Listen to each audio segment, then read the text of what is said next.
Hey, welcome back. We're with our friends Buddy and Nancy again. And specifically, how do they handle challenges and how do they relate to each other in those challenges? So let's listen. And one thing too, like we also handle things differently. Yeah. The way that we receive things, the way we handle things. So even walking through the hard times, we may have different means. Like I want to talk it out. Let's talk it all out. Let's work through this. He wants to close down. So truthfully, he does. He stays quiet into himself, and I want to talk it out. And so sometimes that's caused some controversy Sure. in there. Sure. Yeah. But when we come to finally realize we both want the same thing, the end result, we both want that. And so then we can come to that place that we can, and sometimes we just have to separate. And sometimes I don't think it's always meant to settle together. Do you know what I mean? If that makes sense, where you both have to be on the same page when you're working through these things. I think our personalities are different. God has wired us each one differently, but He's going to use that. And the thing I'm always grateful for is we can still come back together and work through the issue, but also we both realize we both have different ways that we process, Right. different ways that we handle the different fires that come in our life. But we've been very blessed to be able to come out on the good side. Yeah. With Yeah, those I things. think I like to process longer than she does. What do you mean by that? Well, I mean, like, and I think women are probably more emotional than most men anyway. So there's emotion. Let's get everything out of the air right now. Let's address the problem. And I think I'm kind of analytical. I said, well, let's just process. I'm not ready to talk about it right now. Do you mean internally think it Inter- over? I mean, internally Okay. think it over. Yes, what I Okay. mean. Think it over. And you know what? And I find out that that's something God has blessed me with, is to kind of consider consequences.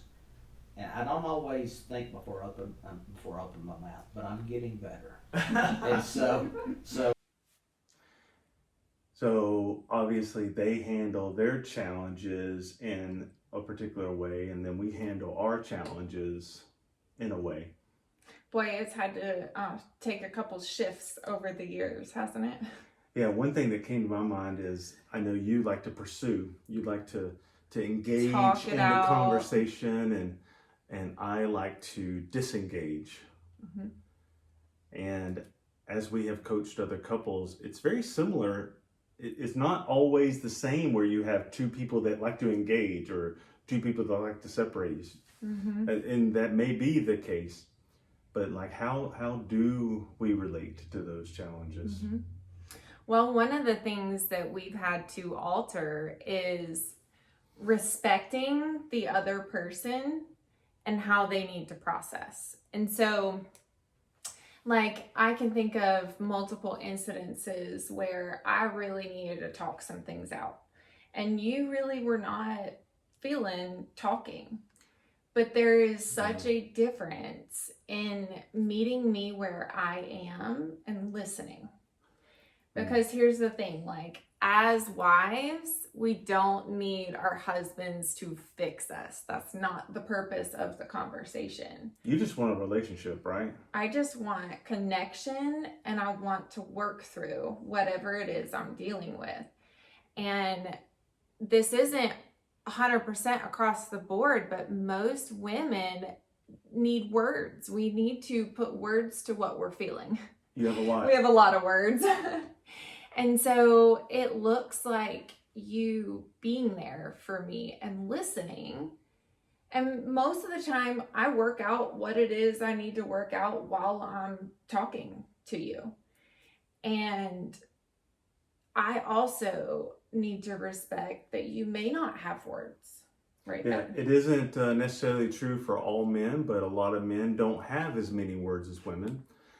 And as a pursuer and it's a Fleer.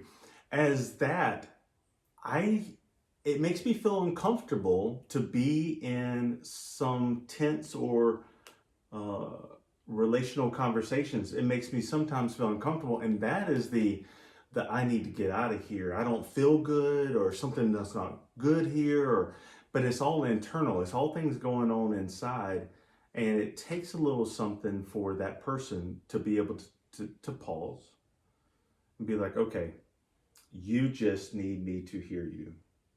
And I'm going to take that opportunity to engage with you and listen to you.